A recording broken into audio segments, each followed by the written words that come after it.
Hello, welcome to the Basketball Soapbox. I'm your host, Daniel Daly. Thank you guys for joining me. Don't forget to like, comment, and subscribe as we continue during this NBA season. And this will be season 3, episode 15 for the podcast here. And I'm just here to talk about one thing.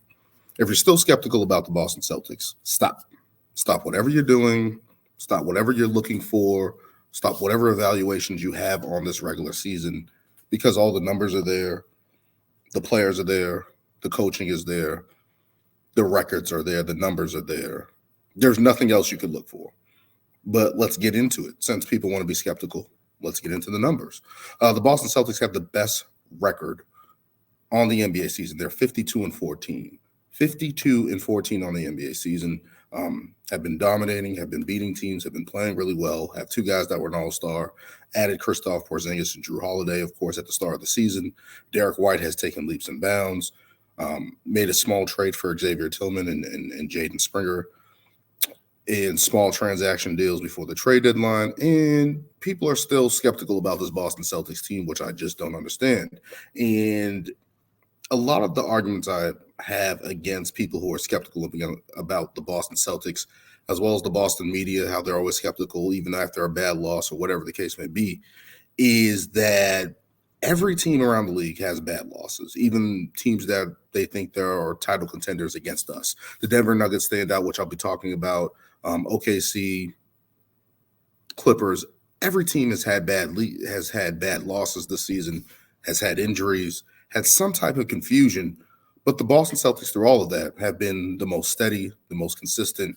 And people have this feeling that we are the Utah Jazz after the bubble season 2021, where they were the first seed and lost in the second round. And it's just like, that's not the case with this team, because we're just better than that team. We're more dynamic. That Jazz team won 52 games, ended up losing. The Boston Celtics are past that. If you don't think the Boston Celtics have a very, very good chance to win a title and worried about every little contender in the West, the contenders in the East who are trying to steady build right now, if you're worried about that, then just leave. Don't cheer for the Boston Celtics. Don't do any evaluation, because it doesn't matter what they are going to do going forward during this NBA season. The only thing that they can be judged by is the playoffs. But to kind of calm those nerves down and kind of look at the numbers of the Boston Celtics and look at what they have done over the course of the season, let's get into it. The numbers for the Boston Celtics. They're first in offensive rating, second in points per game on the offensive end. And that's obviously the influx of three-point shooting that Joe Mazzulla has implemented, getting up to what people are scared about of 43s a game. They're not quite there at that point as yet. 1 second here. But yeah, people are scared of that whole 30 threes a game. They are currently at 42.4. So Joe Mazzulla doesn't have his wish, but we're still shooting the most. We're still making the most. We shoot the third highest percentage in the league at 38%. Obviously, that's added with the added boost of Kristaps Porzingis to the offense, spreading the floor open, playing 5 out.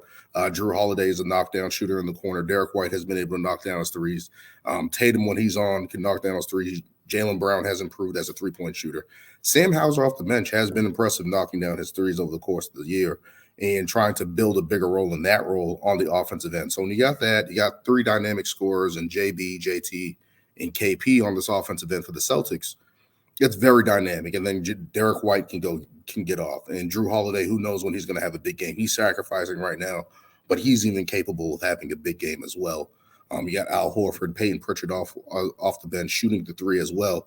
But getting to the defensive side of the ball, we're second in defensive rating behind only the Minnesota Timberwolves with 110.4 rating, and opponents were 6th in the league in opponents' points per game at 109.7.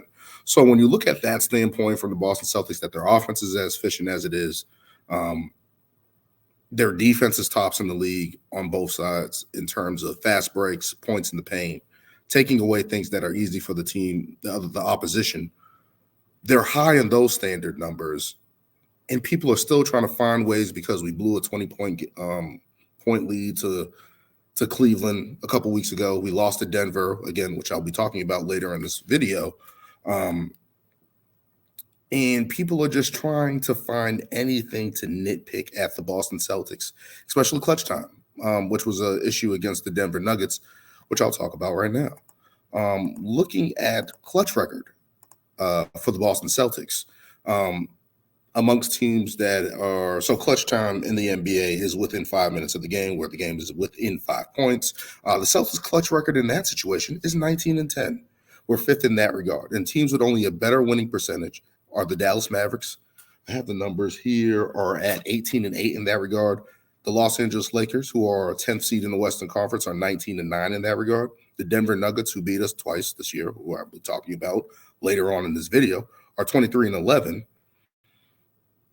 on the year. Milwaukee Bucks are 22-11. So those are two guys that are two past champions, the Denver Nuggets, the Milwaukee Bucks, who have had that success and have been better than us in clutch time. But do any of those numbers stand out as being significantly better than us? No. It's really nip and tuck in that regard, and people should calm down in terms of the clutch numbers for the Boston Celtics. Now, if we look at the overtime records here, Dallas Mavericks have not been to OT this season. The Los Angeles Lakers are 3-1, but they're also 10th seed in the Western Conference. Denver's 0-1 in OT. Milwaukee Bucks are 2-1, and the Boston Celtics are 2-3. I believe we went to 2 games with the Minnesota Timberwolves. Again, I'll be talking about that a little later. 1 win, 1 loss in that regard. But people keep trying to find ways, hey, we're not good in the clutch. We're not effective. We're not good in efficiency. We don't play well. We shoot too many threes. Guys just get to the basket on us, which everything is not true. Everything's not true because, one, we shoot a good percentage from the field on the three. We're winning these close games in that regard. We're right there with other teams in the league. There's no separation besides our record as being the best team in the league in terms of separation. Everything else is right there around where amongst the top teams in the league are.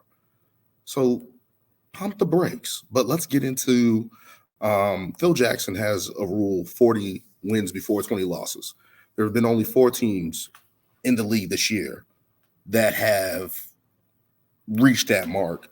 And that's who he sees as true contenders for the NBA season. Now it's the Boston Celtics, the Denver Nuggets, the OKC Thunder, and the Minnesota Timberwolves. Now, looking at all those teams, obviously OKC and Minnesota are young teams trying to prove themselves. Denver's obviously defending champions, and the Boston Celtics are right there who went to the finals in 2022. Now, you may say this is a little skewed because we have teams with injuries. Clippers have had injuries. Knicks have had injuries. Cleveland has had injuries. A bunch of teams have injuries. Minnesota Timberwolves just lost Karl Anthony Towns. Cleveland has been out with Donovan Mitchell, Jared Allen, Darius Garland throughout the year. The New York Knicks right now without Julius Randle for the past 2 months, without OG Anunoby for a while. Isaiah Hartenstein, a lot of injuries going to there. Milwaukee Bucks, especially with Chris Middleton, is not in that realm right now.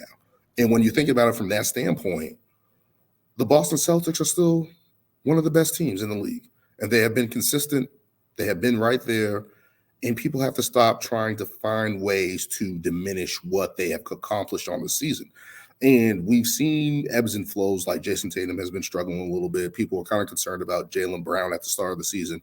But these guys have taken off. They're 9-2 since the All-Star break. What else do we have to do? And I guess that's just going to be skepticism because of our record also against the Western Conference. Let's look at the Western Conference here against the Celtics, against the top 4 teams in the Western Conference. The Celtics are 2-5. Have it here. Against Minnesota, we're 1-1. I want to start with them first. Had an OT loss in Minnesota early in the season where it was just nip and tuck, and Anthony Edwards stepped up in that game. And then we had a 127-120 win over Minnesota where Jason Tatum scored 45 and Jaylen Brown scored 35. Like, if that's the nip and tuck battle that we're going to have, we have 2 guys that can finish at the end of games with Jaylen Brown and Jason Tatum, KP staying stretching the floor. I'm not concerned about Minnesota Timberwolves. Let's go to the Los Angeles Clippers. We had a 145-108 win without Kristaps Porzingis on December 23rd, and then turned around and had a stinker in Los Angeles. I believe it was right a couple weeks before the All-Star game, 115-96 loss in that regard, where they just stomped us out and just kicked our ass, and probably one of the worst games from Jason Tatum and Jaylen Brown in that regard. Facing OKC, had a 123 loss where we're down 12 in the fourth quarter, and tried to storm back and win in just a couple plays down the stretch. Josh Giddey was shooting the lights out in that game, but that is a team that kind of mirrors the Boston Celtics, right? Steady guys that can get scoring in terms of Shai Gilgeous-Alexander, who's an MVP candidate. Jalen Williams played really good. Chet Holmgren, obviously being in the running for Rookie of the Year, and had guys like Isaiah Joe off the bench shooting the ball really well. So they can knock down some threes and kind of mirror the Celtics in terms of stretching the floor and getting opportunities. So looking at that, we do play them following up in the season. And now the Denver Nuggets, who we have lost twice to. The Denver Nuggets snapped our 20-game home win streak back on January 19th, which was a big game anticipation because that's kind of like a finals field matchup. We lost that game by 2 points, came down really close. And then last week, which set all the alarms off for everybody because the Denver Nuggets beat us 115-109 on March 7th. And people have just been trying to stick a knife in the Boston Celtics and being skeptical. And I'm just like, you can't continue to be skeptical with the Boston Celtics in that regard, because at the end of the day, if the Celtics are going to win an NBA championship, it's probably going to have to go through one of these teams. I don't believe in Phoenix. The Pelicans are too young. Dallas is not ready. LA's done. Golden State's done. I just don't think those teams have it. So looking at these four teams contenders in the West, if the Boston Celtics are going to get to the NBA Finals, they have to face these teams. Now, especially with Denver, I'm going to go with Denver coming out the Western Conference because of Joker and Jamal Murray and just the unity that they have on the offensive end, the consistency, the chemistry on that end, the ability to get stops, and Joker just being a dynamo, a central hub for that team. Looking at the Denver Nuggets, in those combined games, we lost by 8. And yes, those are small margins of error. Yes, we have to clean up some things. Yes, we have to be more efficient down the stretch. But why not? Why doesn't anybody believe we have a chance against them? There's so much skepticism, especially with Denver. Obviously, Nikola Jokic, obviously MVP runner, candidate, probably top 2 at this point. Best player in the world, if you want to say that, between him, Giannis, SGA, Tatum, Luka. There's a bunch of guys that you could throw in there, but he's the guy that has the mantle right now, right? But in those combined games, we lost by 8. Those are small margins of error, small margins of wins for the Denver Nuggets because they're just able to be a little bit more efficient down the stretch. And if the Boston Celtics are going to grow and reach that next step, they're going to have to learn those things, right? And getting better shots down the stretch, tightening up on the defensive end, stopping those things that they know they need to stop, a little bit more effort in those regards. But to just flat out act like the Boston Celtics do not have a chance in those type of situations, in those type of games, why are you watching them? I just don't understand it from that standpoint when we look at the Western Conference. If we look at the Western Conference, we have a chance to beat any team on any given night. And any given team and those type of teams that are contenders can beat us. And that's fine. But people are acting like we don't stand a chance against the Denver Nuggets, that we're going to have issues with OKC, that we're going to have issues with Minnesota, that we don't know what form or version of the Clippers that we're going to get if they make it that far. People are consistently saying how they just don't trust us. And it's just like, what else do the Boston Celtics have to do in terms of getting that nod and saying, hey, we got a good chance. We're right there. It seems like everybody's kind of out on the Boston Celtics. Yeah, we beat the Suns and stuff like that. And people are just finding ways to nitpick at the Boston Celtics. And I'm just like, yo, the only thing that can be done for the Boston Celtics, I'll talk about it again, is that they just have to win the championship, right? Because that's the only way that you shut up all the noise, shut up all the clutter, and all the skepticism about that. And people are still going to be skeptic about it because they're looking at the Eastern Conference. Let's look at the Eastern Conference, right? The Celtics are against top teams, and Miami, I'll get to that in a minute, are 10-2. 10-2 against the top teams in the East. And now I know these numbers can be fluctuated and people are kind of like, well, we faced these teams without certain players. There were injuries. These teams are playing better since then. These teams are trying to get healthy, get back on the right track.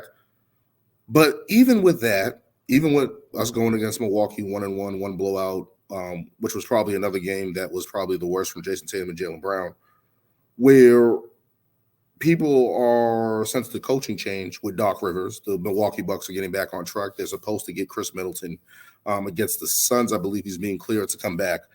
I'm not worried about that, because when you look at the dynamics of Milwaukee, we have played them pretty well over the past couple of years. Of course, everybody talks about Jason Tatum's 46, pushing the series to Game 7 against the Bucks a couple years ago. When you have that guy that can go toe-to-toe with Giannis, you got to give yourself a chance, right? And now the injury with Chris Middleton, he's coming back for the scene if he can get back. Jaylen Brown, that's a wash to me, him and Chris Middleton. Now you add Kristaps Porzingis and all this other stuff. You got Damian Lillard, who's trying to pick it up, who's been dynamic in those situations, been clutch in those situations, have had big-time moments, big-time games. But we got two guys who are Drew Holiday, Derek White, Jaylen Brown, Jason Tatum, multiple guys that you can throw at Dame to kind of derail his offense, right? Derail his rhythm. So why is there so much skepticism with the Bucks and all these other teams that are building up?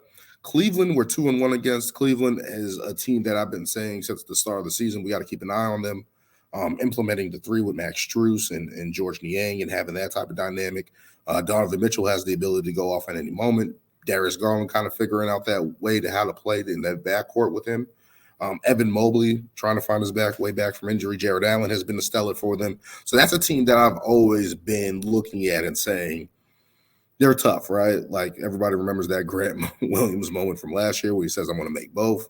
But those instances, that's just not going to happen, right? But Cleveland's going to be a tough team. Like that's not something I'm blind about or being a homer about. Like I know Cleveland and Milwaukee are going to be tough teams, but do we think that the Boston Celtics can't beat them?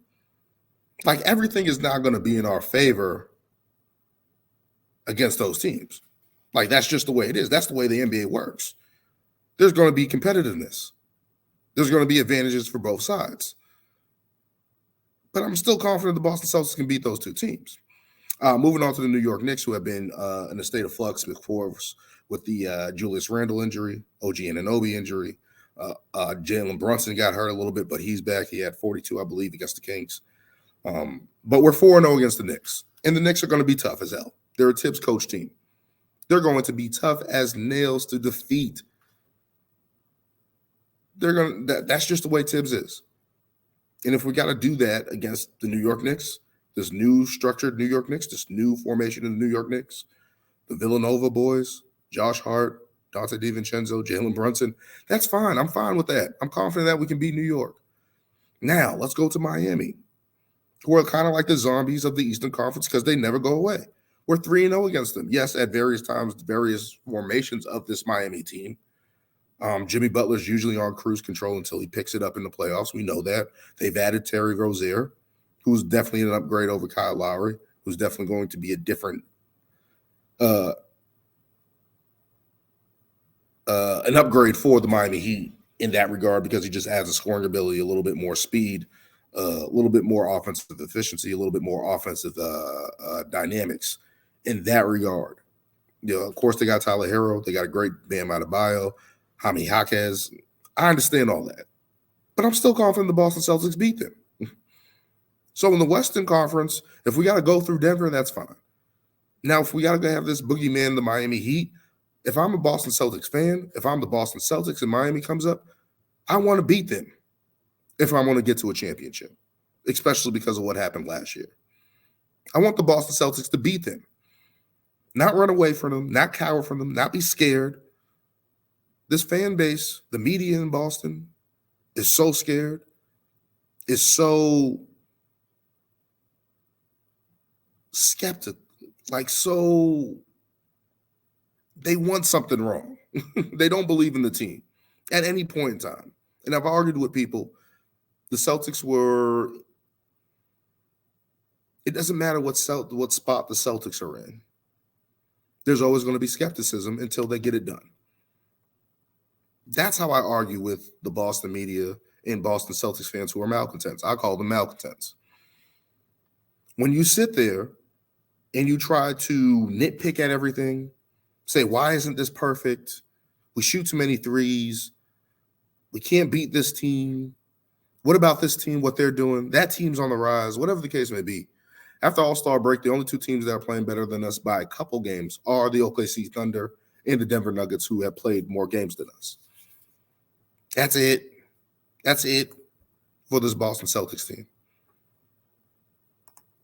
That's it for this Boston Celtics team. Like, those are the only two teams that are playing better than us, and that's only because they played more games. The Celtics are 9-2.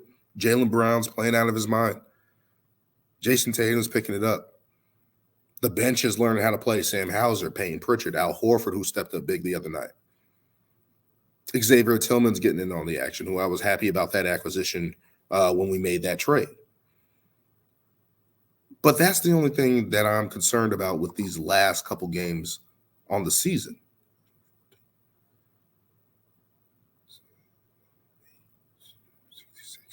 There's 12 games left in the season, if I'm looking at this correctly. Nope, 14. Nope, 16 games left on the NBA season. There's 16 games on the NBA season. The only thing that I'm concerned about the Boston Celtics is just getting that bench ready, getting Sam Hauser more confidence, getting Xavier Tillman more acclimated to the offense and defense. Seeing who can play, Peyton Pritchard, seeing if he can be a standout. Obviously, he's going to be the backup guard. And that's my main concern. The top five, Drew Holiday, Derek White, Jaylen Brown, Jason Tatum, Kristaps Porzingis, I'm not worried about. I'm not worried about those guys for the Celtics. I'm just seeing if they can add to this bench. That's the only thing I'm concerned. And this whole thing about, oh, well, we don't know what's going to happen. We don't know, so what the fuck are you complaining about? The Boston Celtics are going to be in the conversation to win a championship. That was at the start of the season. That's where we are right now at the start of the season. The best record, doesn't matter where they are, you were going to find something to complain about. If you're a Boston Celtics fan, or in the Boston Celtics media, or in the NBA media, actually. People were going to find anything. And it doesn't matter, because all that matters is what happens in the playoffs. And if you don't think the Celtics being great on offense, being great on defense so far this season is enough to quell through the NBA playoffs, then just stop. There's no evaluation that you can make for the rest of the season that is going to change your mindset, right, on the Boston Celtics. There's nothing. But if you're like me, who believes the Boston Celtics can win a championship, then you're fine. You're just waiting for the results to play out. Because the Boston Celtics are going to be there. The Boston Celtics are going to be in the conversation. Nothing less than the Eastern Conference Finals. They're going to get to the finals, in my opinion. I believe they're going to win it. But if you're looking at these other teams in the Eastern Conference and think they can beat us, if you're looking at those Western teams and scared of those teams, get out of here. Just get out of here. Really, just get out of here. That's how I look at it. Just get out of here. It doesn't matter what the Boston Celtics do at this point for you. There's nothing they can do in these last 16 games to change your opinion. Nothing.